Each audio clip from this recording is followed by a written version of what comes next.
Khulna university. By the way, তোমাদের জন্য একটু বলে রাখি, আমি কিন্তু খুলনা ইউনিভার্সিটির এক্স স্টুডেন্ট। ঠিক আছে, মানে কোনো এক সময় আমি খুলনা ইউনিভার্সিটির স্টুডেন্ট ছিলাম, ফার্স্ট ইয়ার টেকনোলজি ডিসিপ্লিনে, সায়েন্সের ডিসিপ্লিন যদিও।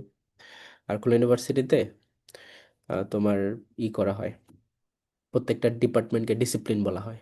যেমন ধরো তোমরা ব্যাডে যদি পরীক্ষা দাও, তার মানে বিজনেস অ্যাডমিনিস্ট্রেশন ডিসিপ্লিন, আবার যদি ধরো ল ডিসিপ্লিন, ইংলিশ ডিসিপ্লিন, এভাবে।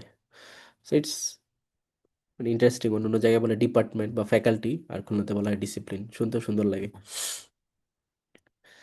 আচ্ছা, সো ডি ইউনিটের মধ্যে শুরুতে হচ্ছে তোমাদের মান বন্টনটা একটু পরিবর্তন আসছে এবছর, সেটা একটু আমি তোমাদেরকে শুরুতেই দেখাই। যেমন তোমাদের এখানে ইংলিশ থেকে কোশ্চেন হবে, রাইট?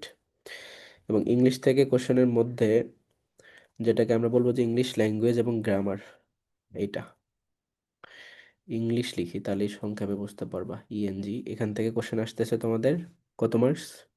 20। এবং তোমাদের ম্যাথ থাকতেছে অনেক বেশি, ম্যাথ এবং আইকিউ দুইটা, সেখান থেকে থাকতেছে হচ্ছে 30 মার্কস। এবং তোমাদের জিকে মার্কস কমে দেওয়া হয়েছে, সেটা হচ্ছে মাত্র 10। জিকে হচ্ছে 10। সেই হচ্ছে গিয়ে ডি ইউনিটের মার্ক ডিস্ট্রিবিউশন। এর সাথে রিটেন আছে, রিটেন হচ্ছে 40 মার্কস। সেখানে ইংলিশ কম্পোজিশন এবং হচ্ছে ইংলিশের কিছু গ্রামার। ইংলিশ কম্পোজিশন কথাটা বলা হয়েছে, তার মানে ইংলিশ, লিখে দিচ্ছি, ইংলিশ কম্পোজিশন। এখন এর মানে কি তোমাদের রচনা আসবে? না, অ্যাকচুয়ালি বিজনেসের মধ্যে তোমাদেরকে এখানে দিবে হলো প্যারাগ্রাফ, প্যারাগ্রাফ প্লাস হলো তোমাদের আহ, আরেকটা জিনিস দিতে পারে যে আর্গুমেন্ট রাইটিং, আর্গুমেন্ট। এই দুইটা মিলে দিবে তোমাদেরকে এখানে কত মার্কস? এটা যদিও মানে ফুললি ফিক্স করে নেয়, আর কিছু থাকবে গ্রামাটিক্যাল আইটেম, দ্যাট ইজ ধরো তোমাকে বি টু ই অথবা ই টু বি, এভাবে ট্রান্সলেশন দিবে। তারপর দিবে হচ্ছে তোমাদেরকে idioms and phrase, idioms and phrase. এটা কিন্তু খুলনা ইউনিভার্সিটির খুব favourite topic, I don't know হয়, ইডিয়মস অ্যান্ড ফ্রেজ থেকে প্রচুর কোশ্চেন দেয়। আর হলো তোমাদের অ্যাডসেক্টর। এখন এই অ্যাডসেক্টর মধ্যেও কি কি পড়বে সেটা আমি বলবো একটু পরে। সব কিছু মিলে হচ্ছে 40 মার্কস, তার মানে এটা কিন্তু অনেক বেশি। ঠিক আছে, কিভাবে প্যারাগ্রাফ লিখবা, কিভাবে আর্গুমেন্ট লিখবা, সেটা আমি এক্সপ্লেন করবো। সো এই হচ্ছে ওভারঅল ডি ইউনিটের মার্ক ডিস্ট্রিবিউশন, আই গেস এটা সম্পর্কে সবাই আবার। এখন আসো যে ডি ইউনিট অ্যাকচুয়ালি তোমার কোন কোন টপিকগুলো ইম্পর্টেন্ট, সেই টপিকগুলো আমি একটু বলে দিচ্ছি তোমাদেরকে। টপিক ডি ইউনিট, এখানে এই যে 1 নম্বরে যেটা, সেটা হচ্ছে অ্যাপ্রোপ্রিয়েট প্রিপোজিশন, তোমাদের পড়া হয়েছে? অ্যাপ্রোপ্রিয়েট প্রিপোজিশন, অ্যাপ্রোপ্রিয়েট প্রিপোজিশন, এটা খুব ভালোভাবে পড়বা। এবং কোথা থেকে পড়বা সেটা আমি বলে দিচ্ছি তোমাদেরকে। অ্যাপ্রোপ্রিয়েট প্রিপোজিশনের উপর আমি একটা কমপ্লিট দাগানো পিডিএফ দিছি, মাস্টার বইয়ে তো অনেক দেওয়া আছে, এ থেকে জেড পর্যন্ত অনেক এক্সাম্পল। তোমরা ওই শীটটার মধ্যে থেকে পড়বো, এখানে অলমোস্ট মানে সবই দাগানো, কিন্তু তারপরে যেগুলো বেশি বেশি ইম্পর্টেন্ট সেগুলোই দাগাইছি, এই জন্য এই পার্টটা এখান থেকে পড়বা। তারপর তোমাদেরকে আরেকটা টপিক বলতেছি, আর্টিকেল। এটা খুবই সিম্পল জিনিস, বাট এটা থেকে খুলনা ইউনিভার্সিটিতে কোশ্চেন আসে। আর্টি আর্টিকেল মানে প্রেপোজিশন আর্টিকেল। ওকে। 3 নম্বর যেটা ইম্পর্টেন্ট টপিক, সেটা হচ্ছে idioms and phrase, idioms and phrase. এখানে মজার বিষয় হচ্ছে যে আমি ইউজুয়ালি ভোকাবুলারি কন্টেন্টগুলো তোমাদেরকে শিট দিয়ে দিই, কিন্তু ইডিয়মস অ্যান্ড ফ্রেজের উপর আমি আলাদা ক্লাসে নিছি। ঠিক আছে, এফআরইউ আছে, ক্লাসও দেওয়া আছে, মেবি ওই ক্লাসটা ইউটিউবেও আমি ফ্রিতে দিছিলাম। সো ইডিয়মস অ্যান্ড ফ্রেজ হচ্ছে খুলনা ইউনিভার্সিটির একটা ফেভারিট টপিক, এখান থেকে তোমাদেরকে কোশ্চেন দিবে। তারপর হলো চলে আসো যে ভয়েস চেঞ্জ, ভয়েস চেঞ্জ থেকে দিবে কয়েকটা, প্রায় অ্যাটলিস্ট 3টা তো দিবেই এমসিকিউ। ভয়েস চেঞ্জ মানে অ্যাক্টিভ প্যাসিভ, প্যাসিভ অ্যাক্টিভ, এভাবে ভয়েস চেঞ্জ। তারপরে চলে আসো 5 নম্বরে, সেটা হলো ন্যারেশন। এখান থেকেও অ্যাটলিস্ট 2টা বা 3টা থাকবে, ন্যারেশন, ডিরেক্ট ইনডিরেক্ট। 6 নম্বর টপিক, অন্য পেজে যাই। 6 নম্বর টপিক হচ্ছে তোমার trans transformation of sentence, transformation. যেমন ধরো সিম্পল কমপ্লেক্স হতে পারে, কম্পাউন্ড হতে পারে, এভাবে ট্রান্সফর্ম হতে পারে, পজিটিভ নেগেটিভ হতে পারে উইদাউট চেঞ্জিং দ্য মিনিং, বা আদার্স যে কোনোভাবে আমরা মানে এই টাইপের কোশ্চেন আসতে পারে, যেটা ট্রান্সফরমেশন অফ সেন্টেন্সের মধ্যে পড়ে। ট্রান্সফরমেশন অফ সেন্টেন্স, এখান থেকেও প্রায় 3টা সেন্টেন্স, 3টা এমসিকিউ থাকে। 7 নম্বর টপিক যেটা ইম্পর্টেন্ট সেটা হচ্ছে তোমাদের আহ আচ্ছা 1 2 3 4 5 6 7, ওকে। দ্যাট ইজ তোমার রাইট ফ্রম ভার্বস রুলস গুলা। এখন এই রাইট ফ্রম ভার্বস রুলস কোথা থেকে পড়বা? 99-এর যে একটা গ্রামার রুলের বই দেওয়া আছে না, বুঝছো, সেটা থেকে পড়বা। রাইট ফর্ম অফ ভার্বস, এটা কোথা থেকে পড়তে বলছি? 99 গ্রামার রুলস দেওয়া আছে ওইখানে, প্রত্যেকটাই খুব মানে সুন্দরভাবে শর্টকাট ওয়েতে দেওয়া আছে, পাশাপাশি হচ্ছে এক্সাম্পল সহ। এবং এইখান থেকেই প্রতি বছর কোশ্চেন কমন থাকে, রাইট ফ্রম ভার্বসের সমস্ত রুলস সেখানে দেওয়া। দেন হলো তোমাদেরকে হ্যাঁ, ওই যে ওরাকলের ওই শীটটা। হ্যাঁ সেটা। তারপর হলো এই যে তোমাদের আরেকটা topic, that is tag question. Tag question থেকে কোশ্চেন আসে, ট্যাগ কোশ্চেন্স, এটা থেকে কোশ্চেন আসে। তারপর হলো তোমাদের যেটা, যে কারেকশন, কারেকশন এটা ইম্পর্টেন্ট টপিক। এখন কারেকশন থেকে তোমার প্রায় 4 থেকে 5টাও আসে অনেক সময় এমসিকিউ, ওকে। আর হলো তোমাদেরকে প্যাসেজ সলভ থেকে কোশ্চেন দিবে, প্যাসেজ সলভ। এবং এই প্যাসেজ সলভটা খুব ছোট ছোট থাকে। প্যাসেজ সলভিং মানে ছোট, এটাকে কিভাবে দিব? এটা লিখে দিই যে আহ, মানে স্মল, বা পিচ্ছি লিখে দেন। পিচ্ছি লিখে দেবো না, স্মল লিখে দিলাম, ঠিক আছে। ছোট ছোট প্যাসেজ থাকবে যেটা থেকে ধরো হাইয়েস্ট একটা এমসিকিউ বা 2টা এমসিকিউ থাকবে, ওইভাবে বড় প্যাসেজ দিয়ে যে 5টা থাকে ওরকম স্ট্রাকচারে থাকে না, ঠিক আছে। এটা, তো এই হচ্ছে গিয়ে তোমার যেগুলো সবচেয়ে বেশি ইম্পর্ট্যান্ট টপিক ডি ইউনিটের জন্য গ্রামারের মধ্যে এবং ভোক্যাবের মধ্যে, ওকে। এখন এটাই শুধু শেষ না, এছাড়া তোমাদের মনে রাখতে হবে যে ওই যে বিজনেস রাইটিং, আর্গুমেন্ট রাইটিং বা প্যারাগ্রাফ, ওই জিনিসগুলা। এখন প্যারাগ্রাফ রাইটিং রিটার্নের মধ্যে ইম্পর্ট্যান্ট। প্যারাগ্রাফ, প্যারাগ্রাফ কিভাবে লিখতে হয় সেটা আমি বলতেছি, এরপরে আর্গুমেন্ট কিভাবে লিখতে হয় সেটা আমি বলতেছি। এই প্যারাগ্রাফেরটা তোমার শুধু যে ডি ইউনিটের জন্য ইম্পর্ট্যান্ট তা না, এটা সি ইউনিটের জন্য ইম্পর্ট্যান্ট। বাট আর্গুমেন্ট রাইটিংটা শুধুমাত্র কোথায় আসবে? বি ইউনিটে আসবে। আচ্ছা, এইখানে আসার আগে আমরা যেহেতু তোমার টপিক ভিত্তিক এমসিকিউ সাজেশনটা দিচ্ছি, তাহলে আগে ম্যাথ এবং জিকে এটাও শেষ করে ফেলি, তারপর রিটেনে আসি। রিটেনে তো তোমার ইয়ে আসবে না, কি বলে, ম্যাথও আসবে না, জিকেও আসবে না, শুধু ইংলিশের উপরে রিটেন আসতেছে, এটা তো জানো, ঠিক আছে। 40 মার্কস তাও। জি। তো এই জায়গাটাতে আমরা একটু পরে ব্যাক করতেছি, আগে আমরা ম্যাথের ইম্পর্টেন্ট টপিক যেটা ম্যাথ, ম্যাথ এবং আইকিউ দুটো একসাথেই দিয়ে দিই, তাই না? Math plus IQ. ম্যাথের জন্য যেগুলো তোমাদের মেইন মেইন টপিক, ওগুলা থেকে কোশ্চেন বেশি আসবে, মানে 3-4টা করে থাকে মেইন মেইন টপিক। নাম্বার, তোমরা নাম্বারের ক্লাসটা দেখছো আমাদের? জি ভাইয়া দেখছি। নাম্বারের ক্লাসটা করবা। তারপরে পার্সেন্টেজ, এখান থেকে এক একটা টপিক থেকে 3-4টা করে এমসিকিউ থাকবে, 3-4টা বলে দিলাম।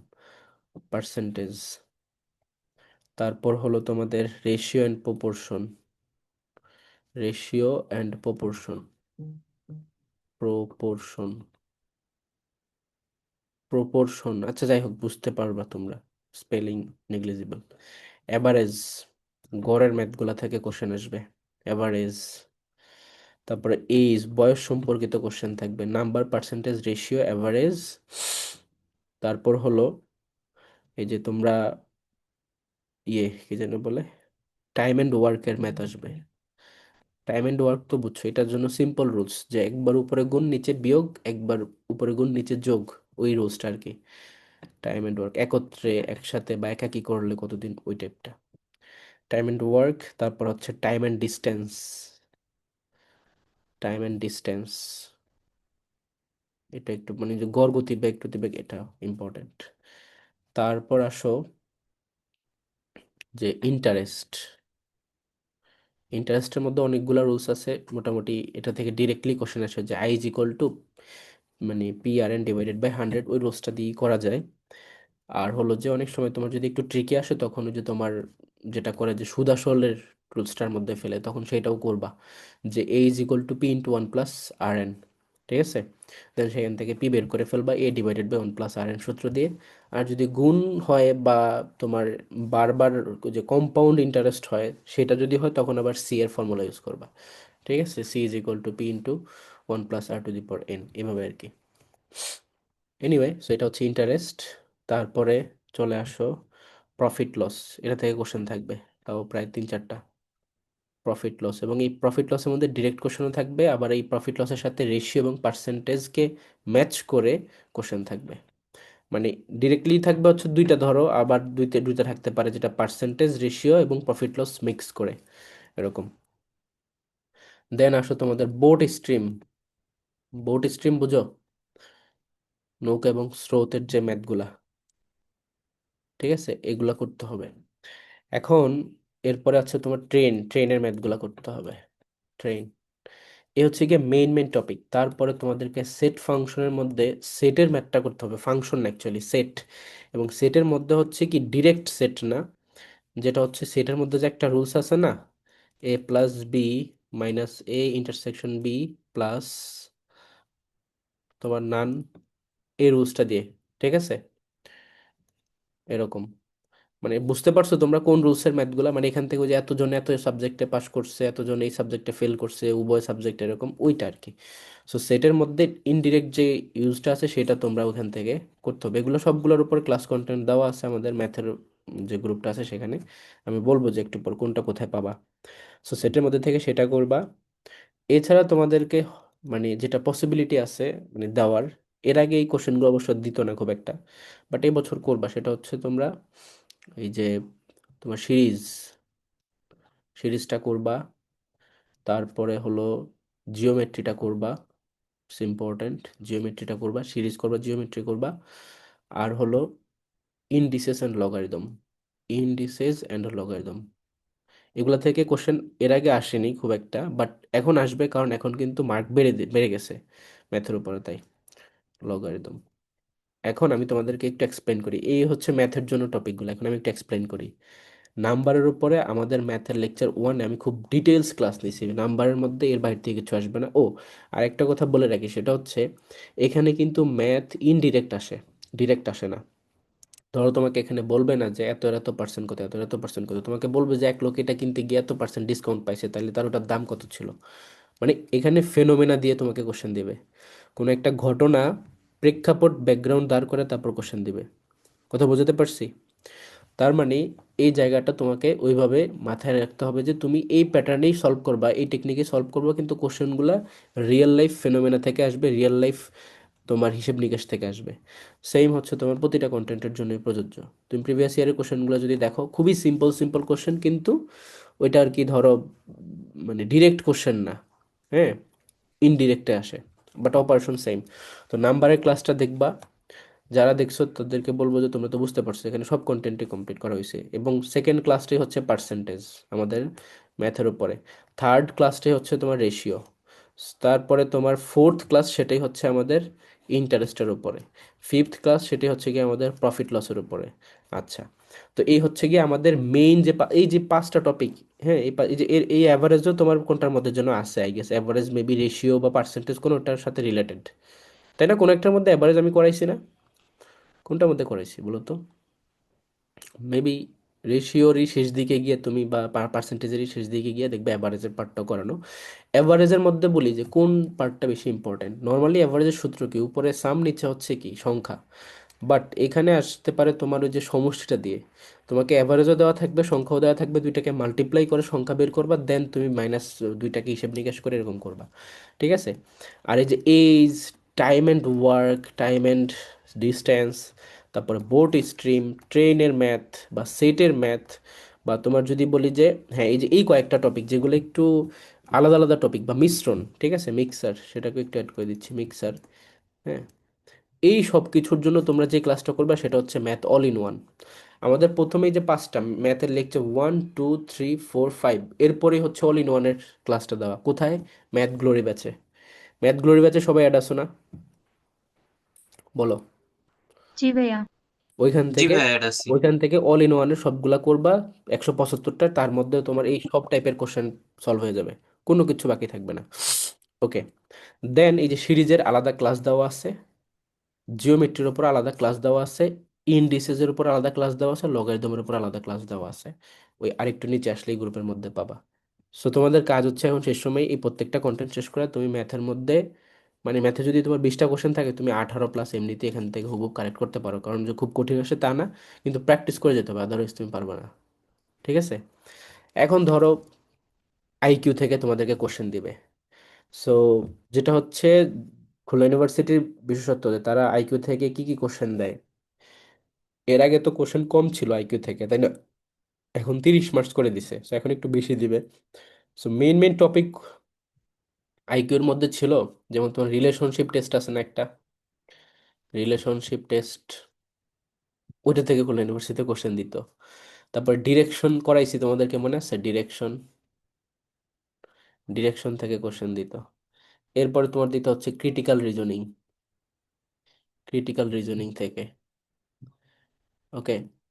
সো তোমাদেরকে বলবো যে যেহেতু আগে হচ্ছে এই 3টা টপিক থেকে বেশি কোশ্চেন দিত আর কি। ডিরেকশন তো খুবই সহজ, তোমার ঘড়ি কাঁটা এদিকে মুখ করে আছে, ঘন্টা কাঁটা তাহলে কোন দিকে হবে, তুমি এত মাইল এদিকে গেছো, তারপর এত মাইল দিকে গেছো, আলটিমেটলি তোমার দূরত্ব কতটুকু, বা তুমি এখন কোন দিকে মুভ করে আসো। দেন রিলেশনশিপ টেস্ট তো বুঝতেই পারতেছো যে কিভাবে করতে হয়, যে সম্পর্ক মূল্যায়ন, ব্লাড রিলেশনশিপ যেটাকে আমরা বলি। সেগুলো খুবই সিম্পল টপিক ছিল না? বাট এখন তো তোমার টোটাল ম্যাথ আর আইকিউ মিলে 30 মার্কস। সেই জন্য আমি তোমাদেরকে একটা রিকোয়েস্ট করবো, সেটা হচ্ছে তোমরা আমাদের ওই ম্যাথ গ্লোরি ব্যাচে, ওইটার মধ্যে একই সাথে আইকিউও দেওয়া, ম্যাথ আইকিউ গ্লোরি ব্যাচ একটাই, সেটার মধ্যে থেকে তোমরা আইকিউর সবগুলা ক্লাস একটু দেখে ফেলো। ঠিক আছে? ম্যাথ যাদের টার্গেট ডি ইউনিট, তোমাদের তো পড়া বেশি নাই, দেখো ইংলিশ আছে, ম্যাথ আইকিউ আছে, আর জিকে হচ্ছে যে পিচ্ছি উগা জিনিস, 10 মার্কের জিনিস, সো সেটাও পড়ে নিতে পারবো, একটু পরে বলবো। তো এই জন্য তোমরা ম্যাথ এবং আইকিউর এই জায়গাটাতে আমি চাচ্ছি, ধরো তোমার জিকে তোমার 10টা আসলো, দেখা গেছে তুমি ধরো 5টা পারবা, বাকি 5টা হয়তো নাও পারতে পারো। স্বাভাবিক ব্যাপার, বিজনেস রিলেটেড জিকে তোমার কমন নাই পড়তে পারে, আর কমন না পড়লে তুমি কিভাবে মার্ক করবা? মাইনাস মার্ক খাওয়ার দরকার আছে? এছাড়া ধরো যদি রিসেন্ট থেকে কোশ্চেন আসে, তুমি হয়তো নাও পারতে পারো। সো এই জন্য যেটা করণীয়, যে এই ম্যাথ আইকিউতে তো ধাক্কা মার্ক, আমাকে এখানে টপে থাকতে হবে, পারলেই মার্ক, আমি কনফিডেন্টলি অ্যান্সার করব, তাই না? এমসিকিউর মধ্যে উত্তর দেওয়া আছে, আমার সাথে মিললে আমি কনফিডেন্টলি হাসি খুশি দাগাই দিব যে এইটাই অ্যান্সার। তো এই জায়গাটাতে তোমরা কেউ কোনো গ্যাপ রাখবে না, ম্যাথের সমস্ত কন্টেন্ট যেটা যেটা বললাম, আইকিউর সমস্ত কন্টেন্ট সিরিয়ালে দেওয়া আছে, সবগুলো ক্লাস করো, তুমি এখানে বেস্ট একটা মার্ক তুলতে পারবা। বুঝা গেছে? আর অবশ্যই ঠান্ডা মাথায় করতে হবে, কারণ ইংলিশ ভার্সনে থাকবে এগুলো এবার। কি ভার্সনে থাকবে? ইংলিশ ভার্সনে। বাট কোশ্চেন কঠিন হবে না, কোশ্চেন অনেক সহজ হয়, খুলনা ইউনিভার্সিটি অনেক সহজ হয়। ওকে। এই হচ্ছে গিয়া তোমার মেইনলি আইকিউর জন্য বলা, যে তুমি আইকিউর ওইখানে কন্টেন্ট করো, কারণ আমি ওইখানে আরো অনেক টপিক পড়াইছি। আমি triangle counting, rectangle counting, series, তারপর অড ম্যান আউট, তারপরে তোমার decision making ability, verbal non verbal সব কিছুই করাইছি, clock reasoning, calendar reasoning, each and everything. So kindly ক্লাসগুলো দেখো, ইটস বেটার, যে ওইখান থেকে তোমার প্রিপারেশন কমপ্লিট হয়ে যাবে। লাইক এই 3টার বাইরেও আমরা অনেক কিছু পড়তে চাচ্ছি আর কি, তাই। এখন দেখো যে তোমাদের আরেকটা জিনিস, সেটা হলো যে জিকের জন্য কি করবা। জিকে, এখন জিকের জন্য তোমাদেরকে অলরেডি আমি বিজনেস জিকের উপর একটা শিট দিছি, তাই না? বিজনেস রিলেটেড জিকের উপর জি একটা শিট ভাইয়া। দিছি, সেই শিটটা পড়বা, এবং সেই শিটটা থেকে অ্যাব্রিভিয়েশন গুলা, এবং মানে ওই শিটটা অ্যাকচুয়ালি যে সব ইম্পর্টেন্ট তা না, ওইটা হচ্ছে জেইউআইভি এর জন্য পুরোটা ইম্পর্টেন্ট, বাট এমনিতে বিজনেস জিকের জন্য খুলনা ইউনিভার্সিটির জন্য তোমরা হচ্ছে অ্যাব্রিভিয়েশন গুলা ভালো করে পড়বা, বিভিন্ন প্রতিষ্ঠান সম্পর্কে বলা আছে ওই জায়গাগুলো পড়বা, আবার কিছু কোম্পানি টোম্পানির নাম বলা আছে, সেগুলো জাস্ট একটু মাথায় রাখলাম, বাট ওই যে প্রোডাক্ট কোন, মানে এই কোম্পানির সাব ব্র্যান্ড কোনটা, এই কোম্পানি, ওগুলো লাগে না অ্যাকচুয়ালি, খুলনাতে ওগুলো আসে না, ওগুলো তোমার জাহাঙ্গীরনগর আইভিতে আসে। এখন তোমরা যেটা করতে পারো বিজনেস জিকের জন্য, তোমাদেরকে যে স্পটলাইটের জিকেটা দিছি না, স্পটলাইট, স্পটলাইট জিকে, এই স্পটলাইট জিকের ইন্টারন্যাশনাল পার্টটা পড়বা। ইন্টারন্যাশনাল, এই স্পটলাইট জিকে কোথায় দেওয়া আছে? আমাদের জিকে গ্লোরি ব্যাচের একদম শুরুতে দেখবে ইংলিশ ভার্সন জিকের উপর আমি কমপ্লিট ক্লাস নিছি, part A, part B, part C করে এভাবে এন পর্যন্ত। দেন হচ্ছে আমি পুরো বইটা দাগিয়ে দিছি, ইংলিশ ভার্সন জিকে বই লেখা আছে, পিডিএফটার নাম ইংলিশ ভার্সন জিকে, ওইখান থেকে ইন্টারন্যাশনাল পার্টটা পড়বা। আর হলো তোমরা রিসেন্ট পড়বা, রিসেন্টের যে শিট দিছি না আমি, রিসেন্ট পড়বা, রিসেন্ট জিকে, এই 3টা জিনিস পড়লে তোমার এখানে 10-এর ভিতরে তুমি মোর দেন 8 তো পাবা অ্যাটলিস্ট, ফর শিওর। ঠিক আছে? স্পটলাইট জিকের মধ্যে বাংলাদেশ পার্ট পড়ার দরকার নেই। আমি একটা জিনিস খেয়াল করছি, ডি ইউনিটে বাংলাদেশ পার্ট থেকে খুব একটা কোশ্চেন আসে না, যেটা আসে তুমি সেটা পারবা। ঠিক আছে? যেমন ধরো গার্মেন্টস ফ্যাক্টরি, এফবিসিসিআই, ওখান থেকে কোশ্চেন আসতে পারে, বা স্টক মার্কেট থেকে আসতে পারে, বাংলাদেশের খুলনাতে যে নতুন প্রপোজ স্টক মার্কেট হইতেছে, এগুলো আসতে পারে, তো এগুলো এমনিতে বেসিক পারবা। আমি প্রাধান্য দিতে চাচ্ছি ইন্টারন্যাশনাল পার্টটার দিকে আর রিসেন্টের দিকে, আর রিসেন্ট খুব ভালো করে পড়বা, মাস্ট। ওকে। সো এই গেল হচ্ছে গিয়ে তোমার ওভারঅল এমসিকিউর জন্য যেখান থেকে পড়তে হবে। চলে আসো যে প্যারাগ্রাফ এবং আর্গুমেন্ট রাইটিং আসলে কি করণীয়। দেখো প্যারাগ্রাফের মধ্যে তুমি যেটা পাবা, যে সেখানে তোমাকে ডিরেক্ট একটা টপিক সম্পর্কে বলবে, যে 5-6 লাইন লিখো, বেশি বলবে না, অল্প জায়গা দেওয়া থাকবে, 5-6 লাইন লিখো, ওইটাই প্যারাগ্রাফ। এখন তখন তুমি সুন্দর করে উপরে ওইটার জন্য টাইটেলটা লিখবা যে কি টপিকের উপর প্যারাগ্রাফ চাইছে। এখন টপিক তো তোমার ফ্যামিলিয়ারই থাকবে, অপরিচিত টপিক থাকবে না, অবশ্যই পরিচিত টপিক থাকবে, এবং খুব মানে তুমি কনফিডেন্টলি লিখতে পারবা। বাট এখানে মেক শিওর করবা যে তুমি যেটা লিখতেছো সেই লেখার মধ্যে কোনো ধরনের স্পেলিং মিস্টেক না হয়, কোনো ধরনের গ্রামার মিস্টেক না হয়, এবং তুমি হচ্ছে ওই যে পেসিভ ভয়েসে লিখবা না। বোঝা গেছে? পেসিভ ভয়েস একদমই মানে ইয়ে করবা, ইগনোর করবা। এই যে নাইম তুমি ফোটা ফোটা দিচ্ছ স্ক্রিনে, এটা কিন্তু দেখা যাচ্ছে। ভুল করে হলে ঠিক আছে, বাট ইচ্ছাকৃত এটা করা যাবে না। সো দেখো, প্যারাগ্রাফ রাইটিং এর মধ্যে শুরুতে টাইটেলটা দিয়ে তারপর হচ্ছে টপিক সেন্টেন্সটা লিখতে হয়, এবং এই টপিক সেন্টেন্সটা খুব ইম্পর্ট্যান্ট। টপিক সেন্টেন্স হচ্ছে এই যে যেই টপিকের উপর প্যারাগ্রাফ লিখতেছো সেটারই একটা ডিরেক্ট বিবরণ। ঠিক আছে, শুরুতে তুমি এটা এক্সপ্লেন করে ফেলবা। এরপরে যদি তোমার এরকম কোনো টপিক হয়ে থাকে যেটা হচ্ছে তোমার অ্যাওয়ারনেস ক্রিয়েট করে, তাহলে সেইভাবে তুমি সেটার জন্য আর্গুমেন্ট দিবা। আর যদি মনে করো যে না, এটা জিকে বেসড ইনফরমেশন দেওয়া যেতে পারে এখানে, যে টপিকটা GK based like general knowledge, মানুষের এখান থেকে ইনফরমেশন জানার আছে, তখন তুমি সেখানে এখানে বিভিন্ন ধরনের ইনফরমেশন অ্যাড করবা। করে তুমি আরও ধরো 3 লাইন লিখলা, তাহলে 5 লাইন হলো না, দেন ফাইনাল লিগে তুমি একটা কনক্লুডিং সেন্টেন্স লিখবে, এবং পুরো জিনিসটা একটা প্যারার মধ্যে হইতে হবে। ওকে। খেয়াল রাখার বিষয় হচ্ছে এখানে কোনো ধরনের স্পেলিং মিস্টেক করা যাবে না, কোনো ধরনের গ্রামাটিক্যাল জিনিস করা যাবে না, এবং পেসিভ ভয়েস আর লেখার ট্রাই করবা। লাইক তুমি এখানে পেসিভ ভয়েস ইউজ করলে খুবই বাজে দেখায়। ওকে। আর যদি সম্ভব হয়, মনে করো যে যেই ওয়ার্ড তুমি ইউজ করতেছো সেই ওয়ার্ডের মধ্যে মানে একটা সিনোনিমাস ওয়ার্ড আছে যেটা তোমার কাছে মনে হচ্ছে যে একটু ইউনিক, সেই ওয়ার্ডটা দিবা। লাইক ধরো নর্মাল ওয়ার্ড দেওয়ার থেকে মাঝে মধ্যে কিছু একটু ইউনিক ওয়ার্ড দিলে তখন টিচার তোমাকে বুঝতে পারবে যে না, তুমি অ্যাকচুয়ালি ভোকাবুলারিতে স্ট্রং। That's why. বাট ওটা করতে গিয়ে আবার স্পেলিং মিস্টেক করো না, তাহলে কিন্তু শেষ। আর অবশ্যই কাটাকাটি করবা না, লাইক রিটেনের মধ্যে কাটাকাটি করলে ইমপ্রেশন নষ্ট হয়ে যায়। আর অবশ্যই কি লিখবা সেটা আগেই থিঙ্ক করে নিবা। ধরো প্যারাগ্রাফ রাইটিং এর জন্য তোমাকে টাইম দেওয়া হয়েছে না, তো অবশ্যই তুমি আগে 2 মিনিট বা 3 মিনিট ভাববা যে কি লিখবা, তারপর লেখাটা শুরু করবা। না ভাইবা লিখতে গেলে তোমার প্রবলেম, তুমি দেখা যাচ্ছে যে খুব দ্রুতই লিখে ফেললা, দেন তোমার কাছে মাথায় ইনফরমেশনগুলো আসতেছে, অনেক নার্ভাস থাকবে না পরীক্ষার মধ্যে। সেই যে পরবর্তীতে ইনফরমেশনগুলো আসবে যে এটা তো আমি দিতে পারতাম, কিন্তু তখন দেখবা যে তোমার জায়গা নাই, কারণ একবার লিখে ফেলছো, তুমি তুমি কাইটা আবার লিখবা সম্ভব? তো ইম্পসিবল, তোমাকে তো পেজ একটি দেওয়া হয়েছে। সেই জন্য আগে একটু থিঙ্ক করে তারপর লিখবা। আর আর্গুমেন্ট রাইটিং এর ক্ষেত্রে এটা খুব ইজি, বাট এটা একটু পরিচিত হওয়া উচিত। আর্গুমেন্টের মধ্যে যদি আসে, অনেক সময় আর্গুমেন্ট নাও আসতে পারে, বলা যায় না। গত বছর দেখি যে আর্গুমেন্ট আসে নাই, বা যদি আসে তখন কি করণীয় জানো? তোমাকে এখানে প্রথমে স্টেটমেন্ট দিতে হবে নিজের, যে তুমি অ্যাকচুয়ালি আর্গুমেন্টের মধ্যে কি পক্ষ নিতেছো, তুমি কি এটার সাথে পজিটিভ পক্ষ নিচ্ছ না নেগেটিভ। মানে ধরো ওখানে একটা কথা আছে, তুমি যদি সেটার সাথে বলো যে হ্যাঁ এটা আমি, এটা ট্রু, তুমি এটার সাথে স্টেটমেন্টকে ওপিনিয়নকে নিজে বলতেছো যে হ্যাঁ ঠিক আছে। আমরা আবার ক্লাসে ব্যাক করি, নো মোর কোশ্চেন। দেখো আমরা তখন এই যে আর্গুমেন্ট রাইটিং নিয়ে কথা বলতেছিলাম, তাই না? তো আচ্ছা, যে শিফাত রেকর্ড করতে হচ্ছে। ওকে।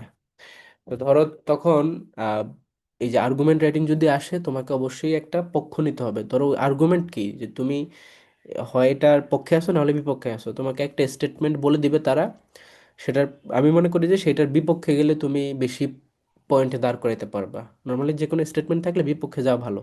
আর যদি দেখো যে না, মানে আর এটা করলে কি হয় যে তাও তোমার অ্যাকচুয়ালি অ্যানালাইসিস দক্ষতা বা তুমি কিভাবে ভিন্নভাবে থিঙ্ক করতে পারো এই জিনিসটা টিচাররা বুঝতে পারে। আর স্বাভাবিকভাবেই আর্গুমেন্ট রাইটিংয়ে দেখবা যে এমন কিছু বলে থাকে যেটার বিপক্ষে গেলেই মানে অ্যান্সার বেটার দেওয়া যায়। তো তুমি যেটা করবা যে ওখানে ধরো একটা স্টেটমেন্ট দেওয়া আছে, সেটাকে একদমই বাদ দিয়ে দিবা তা না, যে তুমি ফুলি সেটার সাথে ডিসএগ্রি করতেছো তা না। তুমি বলবা যে এখানে এটার সাথে এটা এটা এটা একটা one of the major reason, but এর সাথে আদার্স অনেকগুলা প্যারামিটার আছে যেগুলোর কারণে তোমার এরকম ঘটনা ঘটে বা এরকম কিছু হয়। সো সেইগুলাকে তুমি আবার এক্সপ্লেইন করবা, করে তুমি লাস্টে বলবা যে তুমি তোমার মতামতটা দিবা, যে অ্যাকচুয়ালি যদি এরকম কিছু হয় তখন সব কিছু নিয়ে জাজ করতে হবে আর কি। সাপোজ ওই যে একটা কোশ্চেন এইবারের, যেমন ধরো আমরা যদি বলি রিসেন্ট যদি কিছু বলে, বিজনেস রিলেটেড যদি একটা ঘটনা বলে দিই, ধরো আমাদের পোশাক খাতে তোমার বিদেশে বাজারের ডিমান্ড কমে গেছে। ডিমান্ড না অ্যাকচুয়ালি, বিদেশের বাজারে আগে যে ইনকাম আসতো সেটা কিন্তু গত কয়েক বছর থেকে এবার কমে গেছে। সো ওখানে ধরো একটা কারণ বলে দিবে যে বাংলাদেশের রাজনীতিক এর কারণে এটা কমে গেছে, তখন তুমি কি শুধু রাজনীতি কি বলবা? তোমাকে এটার সাথে আরো কিছু প্যারামিটার অ্যাড করতে হবে, যে এটা একটা মেজর কারণ, বাট এছাড়াও বাংলাদেশের তোমার সবকিছু মিলিয়ে অনেক গার্মেন্টস বন্ধ হয়ে গেছে, তাই তারা ডেলিভারি দিতে পারতেছে না, অনেকের মানে ব্যাংকিং ইস্যুটা নিয়ে প্রবলেম হয়ে গেছে, অনেকে ইনভেস্টমেন্ট সেভাবে পাচ্ছে না। হাবিজাবি দেখবা যে অনেকগুলো কারণ কিন্তু বলা যায়।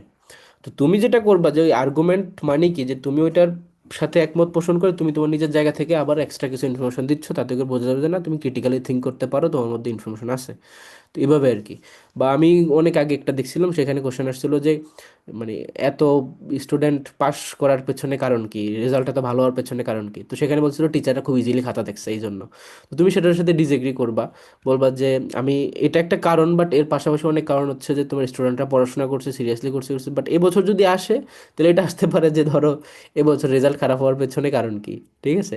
তো তুমি বলবা যে শুধুমাত্র যে স্টুডেন্টদের প্রবলেম ছিল তা নেই, বাট টিচাররা অনেক হার্ডলি খাতা দেখছে, তাছাড়া স্টুডেন্টরাও পড়াশোনা করে নাই, ওভারঅল বাংলাদেশের সোশিও ইকোনমিক বা পলিটিক্যাল কন্ডিশনও ভালো ছিল না। সব মিলে তুমি তখন এভাবে বলবা আর কি। এই হচ্ছে আর্গুমেন্ট রাইটিং এর বিষয়টা। আর আমরা তেমন না যে খুবই প্রফেশনাল রকেট সায়েন্স লিখে ফেলবো, তা না, বাট একটু থিঙ্ক করবে এবং প্র্যাকটিক্যাল রিজন দিবা যে অ্যাকচুয়ালি এই কারণে এটা হয়েছে, বলে টিচার যেন মনে করে যে না তুমি আসলে জানো। সাপোজ ধরো রাশিয়া ইউক্রেনকে যুদ্ধ করতেছে, হ্যাঁ, রাশিয়া ইউক্রেন যুদ্ধ হচ্ছে হয়েছে, এখন যদি স্টপ আছে, যদি তোমাকে মেইন কারণ জিজ্ঞেস করে যে কি কারণে রাশিয়া ইউক্রেনকে এভাবে মানে অ্যাটাক করছে বা ইনভাইট করছে, বলো তো মেইন কারণ কি? ভাই রাশিয়া ওর মানে অখণ্ড ভূখণ্ড চাচ্ছে, মানে ওই ইউক্রেন যে আগে তার মধ্যে ছিল সোভিয়েত ইউনিয়ন, এটা ফেরত চাচ্ছে।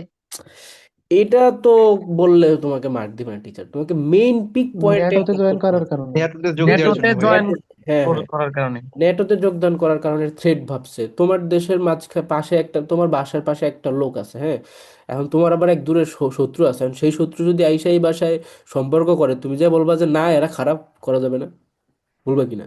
বা তুমি মারামারি শুরু করে দিবা হুম। যে না এখানে আসা যাবে না। সিচুয়েশনটা তো ওরকমই। ধরো যদি ওরকম হতো যে রাশিয়া ইউক্রেনকে ওইভাবে দখল করে নেবে, সেটা তো পসিবল না প্র্যাকটিক্যালি, একটা দেশকে কি এভাবে দখল করে নেওয়া যায়? মানে ইম্পেরিয়ালিজম যে আইডিয়া যে আমি সবাইকে শাসন করবো পৃথিবীব্যাপী, পসিবল নাকি? ওটা তো পসিবল না, স্বাধীন দেশ স্বাধীনই থাকবে। কিন্তু তোমার এখানে মেইন কারণ হচ্ছে যে থ্রেট, আমার জন্য থ্রেট হয়ে যাবে। আমি আমার এই থ্রেটকে তো আমি মানতে পারবো না যে আমার পাশে এসে আমেরিকা বেস বানাবে, মার্কিন মিলিটারি বেস করবে, আমি সেটা দেখবো, আমার উপর এসে কতক্ষণ পর পর একটা বোমা টোমা ফেলবে, আমার বর্ডারে দুই তিনটা মানুষ মারবে। এটা তো অ্যালাউ করা যায় না, ইম্পসিবল। ঠিক আছে? কিছু হচ্ছে ধরো একদম গায়ে লাগতেছে, যে আমার গায়ে লাগতেছে, এটা আমি মানবই না, তো ওইটা হচ্ছে ওরকম একটা রিজন। তো তুমি যখন এইভাবে আর্গুমেন্ট দিবা, তখন তোমার কাছে যেন এরকম মনে হয় যে তুমি মোটামুটি অনেকগুলোই বলতেছো, বাট মেইন জিনিসটা যেটা রিলেভেন্ট মনে হয় একটা টপিক লেখার সময়। And আমি তো জানি না যে অ্যাকচুয়ালি এখানে কি টপিকের উপর তোমাকে কোশ্চেন দিবে, বাট তুমি ওইখানে একটু ঠান্ডা মাথায় এটা চিন্তা করে তারপর লিখবা। ওকে? এই হচ্ছে গিয়ে প্যারাগ্রাফ এবং আর্গুমেন্ট রাইটিং। বাট হ্যাঁ, একই সাথে কি শুধু এখানে এগুলোই আসবে তা না, এখানে তোমাদেরকে ইংলিশের মধ্যে ইয়ে দিতে পারে, কি যেন বলে, ইডিয়মস অ্যান্ড ফ্রেজ দিতে পারে, যে সেন্টেন্স ট্রান্সলেশন দিতে পারে, তা বাংলা থেকে ইংলিশ বা ইংলিশ থেকে বাংলা। তারপর হচ্ছে তোমাদেরকে আদার্স যেগুলা ধরো সেন্টেন্স ট্রান্সফরমেশনগুলো দিতে পারে, বা দু একটা ওই যে কিছু কোশ্চেন থাকে না, মানে সেন্টেন্স মেকিং বা এরকম, এগুলোও দিতে পারে, এনিথিং, বা সামারি রাইটিংও দিতে পারে অনেক সময়। সো এই হচ্ছে গিয়া ওভারঅল ডি ইউনিটের একটা কমপ্লিট গাইডলাইন। তোমরা এখান থেকে প্রিপারেশন নিবা। এখন চলে আসো যে সি ইউনিট। এখন সি ইউনিটের সাথে ডি ইউনিটের সাথে কিছু জিনিস মিক্স আপ হবে, ওই জিনিসটা এখান থেকে বুঝবা, যেমন ইংলিশের গ্রামাটিক্যাল টপিকটা একদম ফুললি মিক্স আপ হবে। ওকে? বাট তার আগে আমরা সি ইউনিটের কোশ্চেনের মান বন্টনটা দেখি এবার। সি ইউনিটের খুব একটা মেবি চেঞ্জ নেই। আচ্ছা, সি ইউনিটে দেখো তোমার কি কি আসতেছে। সি ইউনিট, সি ইউনিটে আসবে হলো বাংলা, বাংলা থেকে কত মার্কস? 10 মার্কস মাত্র। ইংলিশ থেকে কোশ্চেন আসবে, ইংরেজি, সেখান থেকে আসবে কত? 25। তারপরে তোমার জিকে থেকে কোশ্চেন আসবে কত? তোমার 25। তাহলে কত হলো? 60। এই হচ্ছে গিয়ে তোমাদের এমসিকিউ পদ্ধতিতে 60 মার্কের পরীক্ষা। এর সাথে যুক্ত হবে তোমাদের written, that is 30 marks, which is 40 marks, যেটা হচ্ছে তোমার বাংলা থেকে। রিটেনের মধ্যে যদি বলি, তাহলে বাংলা আসবে হচ্ছে 10 মার্কস অনলি, আর ইংলিশ আসবে হচ্ছে গিয়ে তোমার 30 মার্কস। সো দেখো ইংলিশে কিন্তু মেজরিটি। এখন এই হচ্ছে গিয়ে ওভারঅল তোমাদের মান বন্টন। সো আমি শুরুতে হচ্ছে এমসিকিউর জন্য সাজেশন দিব, তারপরে রিটেন, দেন ওভারঅল একটা পড়াশোনার জন্য যেখান থেকে পড়বা। আচ্ছা, সো তোমার সি ইউনিটের জন্য তোমাদেরকে যেটা শুরুতেই পড়তে হবে সেটা হলো বাংলার মধ্যে, যেমন তোমরা শব্দ সম্ভার পড়ছো, শব্দ সম্ভার, কোনটা কোন ভাষার শব্দ, এই হ্যাঁ। পার্ট, এই পার্টটা একটু ভালো জি করে ভাইয়া। পড়বা। ঠিক আছে? শব্দ সম্ভারটা ভালোভাবে পড়বা। ধ্বনির পরিবর্তন থেকে একটা একটা কোশ্চেন থাকেই। ধ্বনির পরিবর্তন, ধ্বনির পরিবর্তন। ভাইয়া, হ্যাঁ, আমি তো সি ইউনিটে দিব না, আমি কি লিভ নিতে পারি? ইচ্ছা লিভ নিতে পারো, সমস্যা নেই। ঠিক আছে, ডি ইউনিটেডটার মানে ডি জন্য ইউনিটের পড়াশোনা জন্য তো করো। সবকিছু ক্লিয়ার হয়ে গেছে। হ্যাঁ হ্যাঁ, ঠিক আছে। আচ্ছা। দেখো, ধ্বনির পরিবর্তনটা খুব ভালো করে পড়বা, এটা এমসিকিউতেও আসে এবং রিটেনও আসে, দুই জায়গাতেই। তারপর নত্য সত্য বিধান আছে না, ভাইয়া, নত্য ধ্বনির সত্য বিধান। পরিবর্তন যদি রিটেনে আসে তাহলে কোন টাইপের কোশ্চেন আসতে পারে? যেমন গত বছরে কি আসছে দেখো, অভিশ্রুতি সম্পর্কে লিখতে বলছে, তাহলে তুমি অভিশ্রুতি সম্পর্কে ডেফিনেশনটা দিবা, এক্সাম্পল দিবা দুইটা, এভাবে লিখবা সুন্দর। ডেফিনেশন এক্সাম্পল শেষ। অপিনীতি সম্পর্কে যদি এবছর আসে, অপিনীতির ডেফিনেশন দিবা, দুইটা এক্সাম্পল দিবা। পারবো না? জি ভাইয়া। এভাবে। আচ্ছা, তারপরে চলে আসে যে পদ, পদ থেকে কোশ্চেন দেয়, ইটস ইম্পর্ট্যান্ট। পদ, ঠিক আছে। তারপরে উচ্চারণ এবং বানান থেকে, শুদ্ধ উচ্চারণ শুদ্ধ বানান, শুদ্ধ উচ্চারণ বানান দুইটাই পড়বা। উচ্চারণ বানান, এবং এটাও খুব ইম্পর্ট্যান্ট ভাইটাল টপিক। ঠিক আছে। হুম। আচ্ছা, নেক্সট দেখো, তোমাদেরকে সমাস থেকে অবশ্যই কোশ্চেন দেয়। সমাস থেকে, সমাস পড়তে হবে ভাই মাস্ট। আগে লাস্টের টপিকটা একটু দেখি না ভাই, একটু এই যে আগে। বানান, উচ্চারণ প্লাস বানান, উচ্চারণ প্লাস বানান, শুদ্ধ উচ্চারণ প্লাস আচ্ছা বানান। ভাই। আর এখানে সমাস থেকে 100% কোশ্চেন দেয়, সমাস। তারপরে কারক বিভক্তি, কারক বিভক্তি। আমি একটা জিনিস খেয়াল করছি, খুলনা ইউনিভার্সিটিতে একদম সিলেবাস ভিত্তিক কোশ্চেন বেশি দেয়। আর্টিকেল থেকে দুইটা কইরা, প্রেপোজিশন থেকে তিনটা কইরা, ভয়েস চেঞ্জ থেকে তিনটা কইরা, মানে এগুলো এই টাইপের কোশ্চেন আমি এর আগে কোথাও কখনো দেখি নাই। যেখানে যারা সিলেবাসের উপর ভালো দখল আছে তারা খুব ভালো করার কথা, সমাজ থেকে দিবে, মানে দেখবা যে যেগুলো মেইন টপিক সেখান থেকে কোশ্চেন দিতেছে। ঠিক আছে। তারপরে যুক্ত ব্যঞ্জন থেকে কোশ্চেন দেয়, যুক্ত ব্যঞ্জন ভাঙতে বলে, যুক্ত ব্যঞ্জন। এবং এই যুক্ত ব্যঞ্জন তোমাদেরকে আমি প্যাচ মার্কা যুক্ত ব্যঞ্জন পড়াইছি না, বাংলা লেকচার কততে, লেকচার 4-এ। প্যাচ মার্কা যুক্ত ব্যঞ্জন একদম যতগুলো আছে, দেখি পারো কিনা, এটা বলো তো।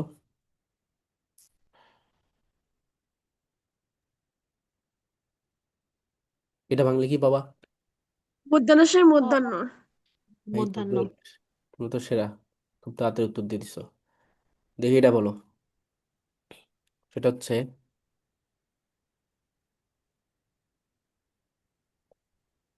কেমন জানি দেখতে জিনিসটা, মানে এই যে ইও দিয়ে যে একটা লেখে না, ওটা কেমন দেখতে? আচ্ছা থাক, এটা বাদ। এটা বলো কি? হয় হ প্লাস মূর্ধন্য। মধ্যাহ্ন। হ প্লাস, নিচে মূর্ধন্য। আসলে কি মূর্ধন্য ণ, হ্যাঁ। আর উপরে থাকলে যদি এরকম থাকে তাহলে কি, নাকি ভুল বলছো বলো? দন্তন্য। দন্তন্য। উপরে থাকলে দন্ত্য ন, নিচে থাকলে মূর্ধন্য ণ। আচ্ছা, আর ক্ষিয়রটা যদি এরকম থাকে? হ হ প্লাস যোগ মধ্যাহ্ন। মূর্ধন্য স যোগ হ। ও মূর্ধন্য স হ। হ যোগ ম, হ হ যোগ প্লাস ম। মূর্ধন্য স, হ সরি, হ যোগ প্লাস ম মূর্ধন্য, হবে। হ্যাঁ হ যোগ মূর্ধন্য স। আর যদি বলি যে মানে উচ্চারণ কি হবে, এটা হবে তোমার মানে মূর্ধন্য স যোগ হ, না কি কি বলতেছি মানে, আমি চলে গেছি নাকি? হ প্লাস ম হবে। হ প্লাস ম নাকি মূর্ধন্য স, কি জানি। ম হ প্লাস ম ভাইয়া, ব্রাহ্মণের ওইটা বসে। ব্রাহ্মণ। হ্যাঁ, হ প্লাস ম সানা, তাহলে কি বলো তুমি মূর্ধন্য স কেন কও? হ প্লাস ম না নাকি, মোহন, রাইট, এরকম জি কিছু ভাইয়া, হবে। জি। ভাইয়া প্লিজ একটু গুগল করে দেখেন। আর উচ্চারণ হবে ম প্লাস হ, দেখি দাঁড়া, গুগল করা লাগবে না, কিবোর্ডে এটা লিখলেই চলে আসবে যে কেমনে লিখলে এটা আসে, দেখি হ নিচে, জি ভাইয়া। এরপরে ম, হ্যাঁ হ্যাঁ ম, ম চলে আসছে। ঠিক আছে। তো এই যে প্যাচ মার্কা যুক্ত ব্যঞ্জনের ক্লাসটা করবা, বাংলা লেকচার 4-এ দেওয়া আছে অ্যাপলমিতে। ঠিক আছে। তো যুক্ত ব্যঞ্জন গেল, নেক্সট আসো, তোমাদের বাগধারাগুলা পড়তে হবে ভালোভাবে, বাগধারা। তারপর এক কথায় প্রকাশ, এটা একটু পড়ো, এক কথায় প্রকাশ। এরপর হচ্ছে তোমাদের পড়তে হবে হলো ওই যে শব্দার্থগুলো আছে না আমাদের পাঠ্য বইয়ের শব্দার্থ এবং টিকা, শব্দার্থ ও টিকা ভেরি ভেরি ইম্পর্ট্যান্ট। তারপর হলো গিয়ে তোমাদের কবিদের সম্পর্কে পড়তে হবে, কবি সাহিত্যিক। অবশ্যই তোমরা ফার্স্ট পেপারটাকে বেশি প্রায়োরিটি দিবা, সাহিত্য পাঠ তোমাদের ফার্স্ট পেপার যে বই সেটাকে প্রায়োরিটি দিবা। সো এই হচ্ছে গিয়ে তোমাদের গ্রামার আইটেম যেগুলো থেকে তোমার কোশ্চেন আসবে রিটেনে। ঠিক আছে, রিটেনে প্লাস এমসিকিউ দুইটা মিলেই। আর এমসিকিউ কয়টা দেখো, মাত্র 10টা না? তো এখানে ফার্স্ট পেপার থেকে থাকে 5টা। জি ভাইয়া। আর গ্রামার থেকে খুবই সিম্পল সিম্পল কোশ্চেন থাকে, শুদ্ধ বানান কোনটা, শুদ্ধ ইয়ে কোনটা, তো এটা সবাই পারে কিন্তু অ্যাকচুয়ালি খুব ইজি আসে, দেখো তোমরা। সো এই টপিকগুলোই মেইন, এখান থেকে পড়ো। আর তোমরা মানে নেক্সট, এটা কিন্তু রিটেনের জন্য প্রযোজ্য, সেম টপিক থেকে রিটেনে আসে, সেম টপিক এগুলো থেকেই।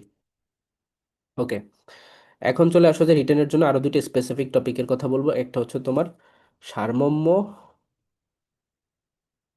অবলিক সারাংশ। সো সারমর্মটা বেশি ইম্পর্ট্যান্ট, এটা আসে। আর একটা হচ্ছে তোমার ভাব সম্প্রসারণ। ভাইয়া যুক্ত ব্যঞ্জনের পরে কি আর কোনো টপিক বলেছিলেন? হ্যাঁ, এই যে যুক্ত ব্যঞ্জন, বাগধারা, এক কথায় প্রকাশ, শব্দার্থ টিকা এবং কবি সাহিত্যিক সবার সবার ডিটেলস পড়বা। এখানে দেখো এই যে সারমর্ম এবং সারাংশ, এটা আমি তোমাদেরকে টেকনিকটা শিখিয়ে দিচ্ছি কিভাবে লিখবা। ধরো সারমর্ম দেওয়া আছে, এখন সারমর্ম যদি তোমার এভাবে দেওয়া থাকে গল্প আকারে 2-3 লাইনে করে বা 4-5 লাইনে করে, তাহলে তো সেটা বোঝাটা অনেক সহজ হয়ে যায়, তাই না? তোমাদের এবছর সারমর্ম আসছিল ঢাকা ইউনিভার্সিটিতে নাকি? সারমর্মই তো আসছিল, তাই না? ঢাবিতে সারমর্ম আসছিল নাকি? সারাংশ আসছিল। ও, সারাংশ আসছিল। হুম, ধরো ধরো,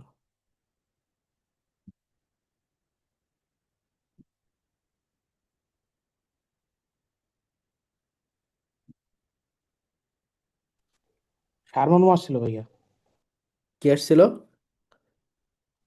সারমর্ম আসছিল ভাইয়া। হ্যাঁ হ্যাঁ, সারমর্মই আসছিল, সারাংশ আসার কথা না। আচ্ছা শোনো, তো সারমর্ম লেখার ক্ষেত্রে যদি তোমাকে উপরে প্যাসেজ দেওয়া থাকে তাহলে তো বুঝতে পারলে অনেক ইজি, অনেক সময় ধরো কবিতাও দেওয়া থাকে, তখন আবার একটু টাফ হয়ে যায়, তুমি বুঝতেই পারতেছো না যে কি টপিকের উপর বলছে, তো লিখবা কি। এখন বিষয় হচ্ছে তোমার ধরো সারমর্ম লিখবা কিভাবে, তুমি ধরো বুঝলা বিষয়টা। তো সারমর্ম বা সারাংশ স্বাভাবিকভাবে 3 লেটারে বা সরি 3টা লাইনে লেখা বেটার, 3 লাইনে লেখা বেটার। এবং প্রথম লাইনের মধ্যেই তুমি হচ্ছে মেইন কথাটা বলে দিবা, জিস্ট যেটা, ওই যে বলে না brevity is the soul of wit, একদম সংক্ষিপ্তভাবে মেইন কথাটা বলবা। আর এর মধ্যে সংক্ষিপ্ত বলতে কি বুঝাচ্ছি, সংক্ষিপ্ত বলতে এটা বোঝাচ্ছি যে তুমি এখানে এক্সট্রা কোনো অলংকার, এক্সট্রা কোনো উপমা ইউজ করবা না, একই বিশেষণ বারবার ইউজ করবা না। ধরো অনেক সময় আমরা এভাবে বলি না, ওই যে নিপীড়িত, শোষিত, অত্যাচারিত মানুষ, তো এত কিছু না বললে বললে দিলেই তো হইতো যে নিপীড়িত মানুষ। আবার ধরো অলংকার উপমা, যে তিনি তার মতো, এরকম কোনো মানে এরকম তার মতো এরকম কিছু নেই, মতো ন্যায় এগুলো ইউজ করা যাবে না। ঠিক আছে, অলংকার ইউজ করা যাবে না, টু দ্য পয়েন্ট কথা হইতে হবে সারমর্মের মধ্যে। হ্যাঁ, যেমন একটা টপিক নিয়ে বলা হয়েছে, তুমি এটা সম্পর্কে ডিরেক্ট বলে দিলা এটা বলা হয়েছে, তারপর তুমি একটা আলাদা মানে সেকেন্ড সেন্টেন্সে আর আলাদা আরেকটা কথা বলবে, যেটা হচ্ছে কি ওইটাকে আরেকটু প্রসারিত করবে। হ্যাঁ, সংকুচিত করবে না, আরেকটু প্রসারিত করবে। অ্যান্ড ফাইনাল গিয়ে তুমি হচ্ছে কনক্লুশনে চলে যাবা। সো 3 লাইনের মধ্যে সারমর্ম লেখাটা বেটার, বুঝছো? এখন কনক্লুশন লেখাটা আর প্রথম লেখাটার মধ্যে একটা মিল থাকে, মানে প্রথমে যেটা লিখছো প্রথম লাইনটা আর কনক্লুশনের মধ্যে একটা মিল রাখবা। মানে প্রথম লাইনকে দেখেই তুমি শেষের লাইনটা লিখবা, আর মাঝখানেরটা হচ্ছে প্রথম লাইনটাকে আর একটু এক্সপান্ড করে লেখা আর কি, আর একটু বেশি গুরুত্ব দিয়ে লেখা। এভাবে 3 লাইনে লিখে বেটার, যত কম শব্দের মধ্যে এটা ভালো লেখা যায় আর কি। তারপরে হচ্ছে তোমার ভাব সম্প্রসারণের কথা যদি বলি, এই ক্ষেত্রে তোমাকে স্ট্রাকচারটা মেনটেন করলে ভালো হয়। তুমি ধরো তোমাকে একটা জায়গা দেওয়া হলো এতটুকু, তুমি যেটা করবা শুরুতে হচ্ছে ভাব সম্প্রসারণের টাইটেলটা লিখে ফেলবা। এরপরে এই টাইটেল সম্পর্কেই প্রথমে টপিক সেন্টেন্স লিখবা, মানে প্যারাগ্রাফের মতো অনেকটাই ভাব সম্প্রসারণ। ধরো তুমি 2.5 লাইনের মধ্যে এখানে তুমি এই যে এই জিনিসটা বলছে না, এইটাকেই তুমি সেম ভাবে এখানে বলে ফেললা। ওকে, মানে ডিটেলসটা বললা যে এই জিনিসটা বলা হয়েছে। দেন তুমি এগুলা সম্পর্কে আরো এক্সট্রা মানে প্লাস মাইনাস ইলাবোরেট, ভালো মন্দ, এক্সাম্পল টেক্সাম্পল এগুলো সব কিছু লিখবা। এবং লাস্টে গিয়ে তুমি 2 লাইনের মধ্যে একটা মন্তব্য লিখে দিবা এটার সাথে তাল মিলাই। কথা বুঝে গেছে? এইভাবে তোমাকে এই যে 3টা পার্টে যখন তুমি লিখবা পুরো জিনিসটা, তখন জিনিসটা অনেক সুন্দর হবে, ভালো একটা মার্ক পাবা। আর হলো যে অনেকে যেটা করে যে এখানে কি টাইটেল দেয়া যাবে যে মূল ভাব, সম্প্রসারিত ভাব, মন্তব্য, এর এটা কি টাইটেলটা কিছু আমি ব্যবহার আমি করা যাবে? আমি প্রেফার করি যে তুমি যখন এইভাবে প্যারা করে লিখবা না, ওই টিচার বুঝবে যে এটা হচ্ছে তোমার ভূমিকা, এটা হচ্ছে সম্প্রসারিত ভাব, এটা হচ্ছে তোমার, মানে তোমার লেখাটাই যেন বুঝাই দেয় যে তোমার এখানে তিনটা পার্ট আছে। মন্তব্য। আলাদা করে লিখে আর দরকার নাই, কারণ ওটা আবার বেশি মানে বাচ্চা বাচ্চা মনে হয় যে তুমি লিখতেছো ভূমিকা, সম্প্রসারিত ভাব, মন্তব্য। তার চেয়ে বরং না লিখেই পার্টটা বুঝাই দিলেই হয়ে যায়। এটা আমার দিক থেকে বেশি বেটার মনে হয়, আর বাকিটা তোমরা ভালো বুঝো। বুঝছো কি বলছি? আচ্ছা। ভাইয়া ওইবার একদম কিছুই লিখবো না, মানে ভূমিকাও লিখবো না। মানে আমি বলি, ধরো তুমি তো এই যে জিনিসটা লিখছো না, এটা তো ভূমিকাই, এই জন্যই তো এটা হুম। তোমার আড়াই লাইনের মধ্যে একটা পয়েন্ট হলো। হ্যাঁ, বুঝছি। হ্যালো, এটা কোনটা? এটা বাচ্চা বাচ্চা লাগে নাকি? হ্যাঁ, ডিজাইনটা দেখ বাচ্চা বাচ্চা লাগে। তুই হচ্ছে ওই যে সেকেন্ডটাও নিতে পারো, সাদা টাইপের যেটা।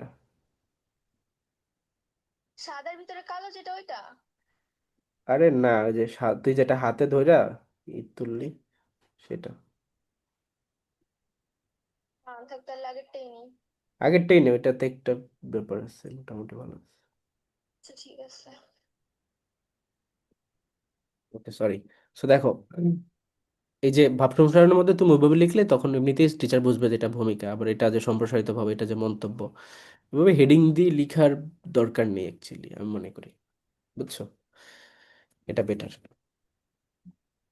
আচ্ছা, আর এমনিতে বাংলার মধ্যে রিটেনের মধ্যে অন্য কিছু আসবে না, তো এই জিনিসটা মাথায় রাখবা।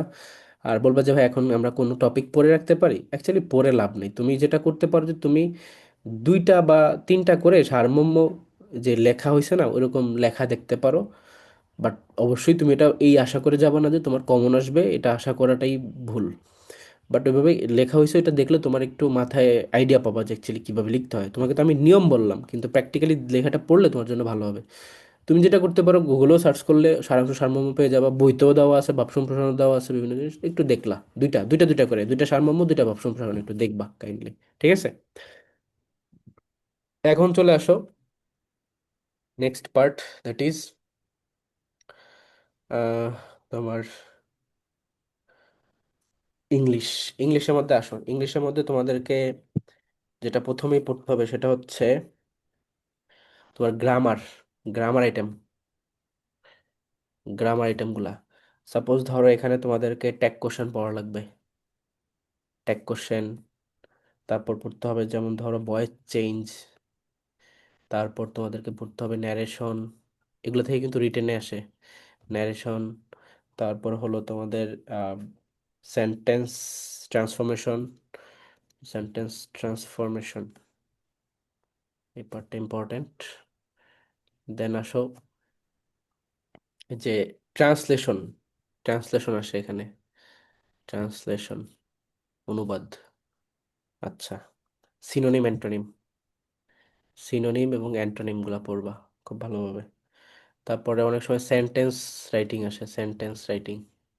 এখন সেন্টেন্স রাইটিং তো ঢাকা ইউনিভার্সিটিতেও আসে, দেখো নাই বিভিন্ন, তোমাকে ইয়ে দিয়ে বলবে, ওয়ার্ড দিয়ে বলবে, সেখান থেকে সেন্টেন্স তৈরি করো।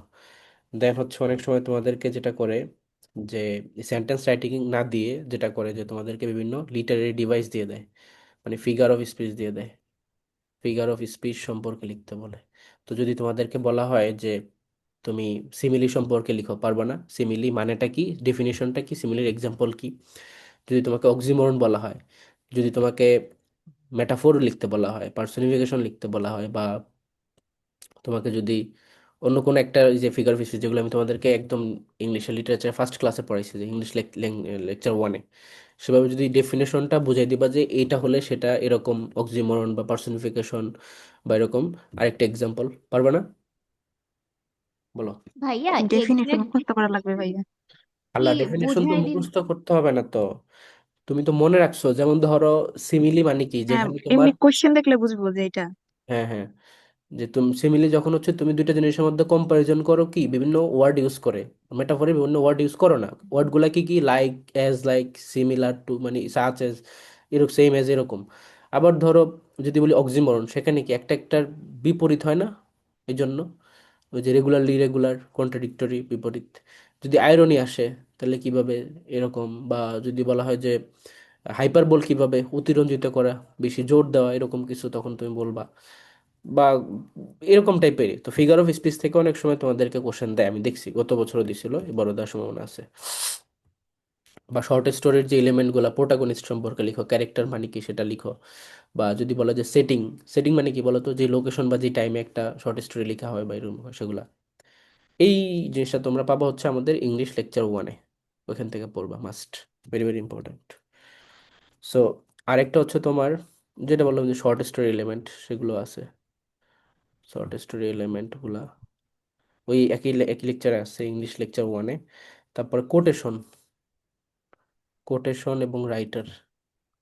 তোমাদেরকে আমি যে ইংলিশ, যেটা আমাদের লিটারেচার শিট, সেখানে লাস্টের দিকে আমি কোটেশনগুলো পড়াইছি না বিভিন্ন রাইটারের, মনে আছে? কার কোন উক্তি, জি ভাইয়া। ওইখান থেকে ওই পার্টটা একবার ভালো করে রিভিশন দিবা। তারপরে তোমার এই যে ভাইয়া প্যারাগ্রাফ ওতে রাইটিং, কিভাবে কোশ্চেন আসতে পারে? বলবে এই কোটেশনটা কার, ঠিক আছে? আচ্ছা। প্যারাগ্রাফ রাইটিংটা পড়বা, ঠিক আছে? প্যারাগ্রাফ রাইটিং, বা অনেক সময় কোটেশন দিয়ে তোমার সেটাকে এক্সপ্লেন করতেও বলতে পারে। যেমন ঢাবিতে এক সময় আসতো না, ইয়ে টাইপের একটা তোমার লাইন দিয়ে বলতো যে প্রবাদটাকে বিশ্লেষণ করো, এক্সপ্লেইন করো, ওরকম। আচ্ছা, প্যারাগ্রাফ রাইটিং আসতে পারে। সো এই হচ্ছে গিয়ে তোমাদের এই যে মানে মেইন জিনিসগুলা, যেটা হচ্ছে ইয়েতে আসে। এছাড়াও কিছু টপিক, যেটা হচ্ছে তোমার সেন্টেন্সকে কারেকশন করতে বলবে, সেন্টেন্স কারেকশন। এবং এগুলো খুব ইজি ইজি থাকে। আমি গত বছরের কোশ্চেনগুলো যদি তোমাদেরকে একটু শোনাই, আমার কাছে আছে গত বছরের কোশ্চেন, তাই না? ওয়েট, যেমন গত বছর আসছিল, সি ইউনিটের কথা যদি বলি, তোমার এই যে সেন্টেন্স কারেকশন এগুলা, তোমার আসছিল একটা যে the war is as old as the life. এখানে এটা কি ইউরোর আছে বলো তো? এখানে কিন্তু আর্টিকেলগত ভুল আছে, ঠিক আছে? দা হয় না, তাই। এরপরে বলছে the phenomena of climate change is alarming. এখানে কি ভুল আছে বলো তো? Phenomena of climate change is alarming, phenomena শব্দটা আর কিন্তু হবে প্লুরাল না, প্লুরাল। ফেনোমেনন হচ্ছে সিঙ্গুলার, তার জন্য ওটা ভুল। তারপরে এখানে আসছে this short of weather remembers me, remembers me না রিমাইন্ডস মি, মনে করে কোনো কিছু, তাহলে রিমাইন্ডস মি। দেখো খুবই ইজি ইজি আসছে। আবার আই থিঙ্ক আই প্রবাবলি, এখানে রিডান্ডেন্সি করে ফেলছে। Only he could truly appreciate the beauty of this ancient manuscript is amazing, truly appreciate the beauty of this ancient manuscript. এটা কি জিনিস? Only he could truly appreciate the beauty, যাক এটা নিয়ে একটু ভাবতে হবে এটা কি জিনিস। তারপর ধরো গত বছর যে ফিগার অফ স্পিচগুলো আসছিল, যেমন তোমার কোনটা আসছিল, ওই যে ফ্ল্যাশব্যাক, এবং এটা কখন ইউজ করা হয়, এটা আসছিল। তারপর পোয়েট্রি এবং প্রোজের মধ্যে ডিফারেন্স, তো গদ্য পদ্যের মধ্যে ডিফারেন্স লিখতে পারবে না, point of view, creative writing এর পয়েন্ট অফ ভিউ সম্পর্কে লিখতে বলছে। এটা শুদ্ধ বানান, স্পেলিং আসছে ডিজেল বানান, ওকে। তারপরে সেন্টেন্স ট্রান্সফরমেশন আসছে, সিম্পল থেকে কমপ্লেক্স, কমপ্লেক্স থেকে সিম্পল, এইভাবে। ট্রান্সলেশন আসছে, যে বাংলা থেকে ইংলিশে ট্রান্সলেট করো, এরকম। সো খুব একটা যে কঠিন কোশ্চেন আসে তা না, এই জন্য সেন্টেন্স কারেকশনটা একটু মনে রাখবা। দেন হচ্ছে তোমাদেরকে মাঝে মধ্যে বিভিন্ন ধরনের ফিল ইন দ্য ব্ল্যাঙ্কসও দিতে পারে, grammatical fill in the blanks. আগে এটা আসতো, গত বছর এটা আসে নাই, N K sorry blanks. Completing সেন্টেন্সের মতো। না, তোমাকে ধরো গ্রামাটিক্যালি এখানে একটা ড্যাশ দিয়ে বলবো যে এটা কি, বের করো, এরকম সেন্টেন্স, তুমি তখন ওইভাবে অ্যাপ্রোপ্রিয়েট ওয়ার্ডটা বসাবা। ভাইয়া কম্পারিশনের ক্লাস আজকে নেবেন? কম কোনটা? প্যাসেজ ক্লাস তো সলভ, দিয়ে দিচ্ছে না ইউটিউবে। প্যাসেজ সলভ বলে না ওইটা? ও না, প্যাসেজ সলভের উপরে তোমরা গাইডলাইন ভিডিওটা দেখবা, আর এমনিতে আমি ইয়ে করব তোমাদের, দুইটা প্যাসেজ সলভ করবো আর একটু পরে, কয়েকদিন পরে, ঠিক আছে, 2-3 দিন পরে, যে ওর পরীক্ষার আগে ভাইয়া করবো। এই গাইডলাইন মানে আজকে যে ক্লাসটা নিন এটা রেকর্ডিং দিয়ে দিবেন না? হ্যাঁ হ্যাঁ, এটা দিয়ে দিব, সমস্যা নেই। ঠিক আছে, আচ্ছা আমি এটা একটু শেষ করি কাইন্ডলি, আর 5 মিনিট আছে তো, এখানে আর অল্প কিছু টপিকের কথা বলবো তোমাদেরকে। সো এখন দেখো, এখানে তোমার বাংলা গেল, ইংলিশ গেল, এগুলো থেকে রিটেনে কোশ্চেন আসবে, এগুলো থেকে এমসিকিউতে কোশ্চেন আসবে। আরেকটা টপিক হচ্ছে কি তাহলে, এখানে তোমার দেখো ইংলিশের মধ্যে 25 মার্ক, জিকের মধ্যে 25 মার্ক। এই ইংলিশের জন্য তোমরা যেটা করবা, ফার্স্ট পেপারটাকে খুব ভালোভাবে শেষ করবা। ফার্স্ট পেপার থেকে কিন্তু রিটেনে কোশ্চেন তেমন একটা আসে না, কিন্তু ফার্স্ট পেপার থেকে এমসিকিউতে প্রচুর কোশ্চেন আসে এমসিকিউতে। সো ফার্স্ট পেপারের মধ্যে কি কি পড়বা, পয়েমসগুলো পড়বা এবং ইম্পর্টেন্ট লেসনগুলো পড়বা। তার মধ্যে পয়েমস বেশি ইম্পর্টেন্ট এবং আমার এই যে ফার্স্ট পেপারের উপরে ক্লাস দেওয়া আছে, ঠিক আছে? ফার্স্ট পেপারের উপর ক্লাস দেওয়া আছে তোমাদের। ইংলিশ গ্লোরি ব্যাচে আমি ফার্স্ট পেপার ইএফটি টেক্সট পেন এসিয়া বইটা অনেকটাই কমপ্লিট করে দিছি, একদম মনে হয় 80 থেকে হ্যাঁ 90 ওইটাই তো এনাফ না। হ্যাঁ হ্যাঁ, ওইটাই এনাফ। ওই ক্লাসটা করবো, ওই শিটটা পড়বা, তাইলে হবে। মানে ওটা তো পুরোটাই বই, মানে আমি দাগে দাগে পড়াইছি। আর হলো যে তোমাদের মানে গ্রামাটিক্যাল যেগুলো আসবে বা ভোকাবুলারি রিলেটেড কোশ্চেন আসবে সেগুলো তোমরা পারবা। ওগুলো তোমাদের জন্য খুব একটা কঠিন হবে না, জাস্ট আমি বললাম যে ফার্স্ট পেপারটা কেউর জন্য ইম্পর্ট্যান্ট। ওকে। আর হলো তোমাদের এখানে দেখো জিকে, এই যে জিকের মধ্যে তোমরা একটা জিনিস খেয়াল রাখবা এবছর, যে রিসেন্ট পার্টটা খুব ভালোভাবে পড়বা। রিসেন্ট পার্টটা ভালোভাবে পড়বা। আর এমনিতে আমি তোমাদেরকে জিকে যেভাবে পড়ছি, এখানকার আদার্স যেগুলো বাংলাদেশ পার্ট এবং ইন্টারন্যাশনাল পার্ট, এই ইন্টারন্যাশনাল পার্ট এগুলো তোমাদের কাছে পানি ভাত লাগবে। সো আমি তোমাদেরকে এক্সট্রা জায়গাগুলোতে ফোকাস দিতে বলবো। ওকে, যে তুমি রিসেন্ট জায়গাটার উপর একটু ভালোভাবে ফোকাস দাও, এটা। আর হচ্ছে বাংলাদেশ ইন্টারন্যাশনাল ওভারঅল যে অল ইন ওয়ান যে শিটগুলো দিছি, অল ইন ওয়ান না, লাস্টে গিয়ে যে ম্যারাথন ক্লাসে বাংলাদেশ পার্ট দাগিয়ে দিছি, ইন্টারন্যাশনাল পার্ট দাগিয়ে দিছি, সেটা কমপ্লিট করলেই এনাফ। এখানে খুব একটা প্রবলেম ফেস করবে না তোমরা। 25 মার্ক, 25 মার্ক, আর ওখানে 10 মার্ক। আর এই বাংলা খুবই সহজ আসে, খুবই সহজ। তুমি দেখো, মেইন প্রবলেমটা হয় খুলনা ইউনিভার্সিটিতে, আমি যেটা দেখছি সেটা হচ্ছে রিটার্ন পার্টটাতে। সো আমি যদি গত বছরের সি ইউনিটের কোশ্চেনটাও দেখি না, বলি না তোমাদের, তোমরা অবাক হয়ে যাবে, এত সহজ সহজ কোশ্চেন। ও আবার এই যে এখানে যে জিকে যে এগুলো আসছে না, এই 25 মার্ক, এই 25 মার্কের মধ্যে কিছু ম্যাথমেটিক্যাল বা আইকিউ রিলেটেড কোশ্চেনও থাকে, 3-4 মার্ক, 4-5টা ভাই এমসিকিউ। ওই যে আপনার শীটের হ্যাঁ যেগুলা ওইগুলাই। হ্যাঁ হ্যাঁ, ওগুলাই ওগুলাই মানে একদম পানির ভাতের মতো তোমরা সলভ করে ফেলবো চোখ বন্ধ করে, এটি কোনো কঠিন কিচ্ছু না। ঠিক আছে, আমাদের এখান থেকে আসে। এই বছর ঢাকা ইউনিভার্সিটিতে একটা আইকিউ আসছে না, কাইন্ড অফ ওইরকমই, ওই চট্টগ্রাম গত বছর খুলনা ইউনিভার্সিটিতে ওই সেম টাইপেরই আসছিল, বুঝছো? ভাই ওরা ভাইয়া গাবি দিয়ে কপি জিকে করতেছে, ইকোনমিক্স থেকে দিচ্ছে, তারপরে যে হাসন রাজা ওইখান থেকে হ্যাঁ, দিচ্ছে। আচ্ছা সব ভাই, বই। একটা জিনিস একটু বুঝতে চাই। কোনটা?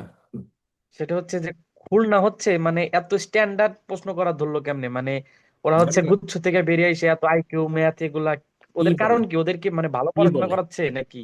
না না না, কি বলে, তোমার খুলনা ইউনিভার্সিটির পড়াশোনার মান অনেক কেন্দ্রিত এবং ওইখানে কোনো রাজনীতি নেই, প্লাস টিচারদের লেভেলই আলাদা। অন্যান্য ইউনিভার্সিটির প্রফেসর আর খুলনা ইউনিভার্সিটির প্রফেসরদের চেহারা, কথা বলার স্টাইল দেখো অনেক বেটার। আমি তো খুলনা ইউনিভার্সিটি ছিলাম, খুলনা ইউনিভার্সিটি অনেক ভাইয়া গোছানো, আপনার যে কিন্তু ডিপার্টমেন্টটা, ওই ডিপার্টমেন্টের ক্লাসরুমটা অনেক সুন্দর না? হ্যাঁ, বেস্ট আইসিটিসি লাগানো। বেস্ট বেস্ট, হ্যাঁ দেখছি ক্লাসরুমটা। এখন শোনো, বিষয় হচ্ছে খুলনা ইউনিভার্সিটি অনেক ভালো এবং খুলনা ইউনিভার্সিটির ম্যাক্সিমাম টিচারই কিন্তু বিদেশ থেকে পিএইচডি টিএইচডি করা। অন্যান্য অনেক ইউনিভার্সিটি আছে, ঢাকা ইউনিভার্সিটি পিএইচডি করে না, ঢাকা থেকেই ভালো করছে, যে থেকে ভালো করছে ওখানকার টিচার হয়ে গেছে। কিন্তু এখানে একটা বিষয় আছে, খুলনার যদি তুমি আগের কোশ্চেন দেখো, যখন গুচ্ছ ছিল না, আগের কোশ্চেন, সেখানে কিন্তু লিটারেচার শুরু থেকে, খুলনা ইউনিভার্সিটি লিটারেচার থেকে কোশ্চেন আসতো, শুরু থেকে সেখান থেকে আইকিউ থেকে কোশ্চেন আসতো। আইকিউ কিন্তু শুধু জাহাঙ্গীরনগরের টপিক না, আইকিউ খুলনার টপিক, জাহাঙ্গীরনগরের টপিক, আর নতুন চট্টগ্রামের টপিক, আর এখন সকল বাংলাদেশ সব জায়গায় আসতেছে। ঠিক আছে, খুলনা ইউনিভার্সিটি কিন্তু খুব অ্যাডভান্স লেভেলের।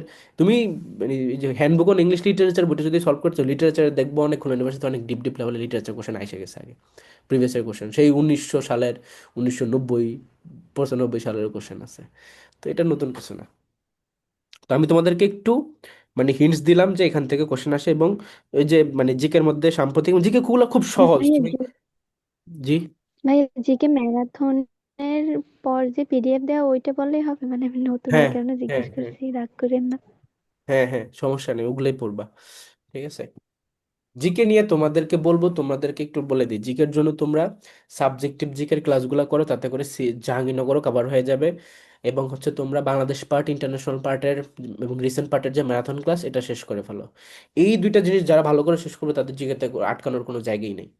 ঠিক আছে, লাস্ট টাইম তো ভর্তি হচ্ছে, এই কারণে আর কি সব বুঝছি, সমস্যা নেই। ম্যানেজ করতে একটু অসুবিধা হচ্ছে। হ্যাঁ, ঠিক আছে, ওইখান থেকে ভাইয়া করো। এখন হ্যাঁ, খুলনার সমস্যা হলো কি কোশ্চেনটাও যে দিয়ে দিন।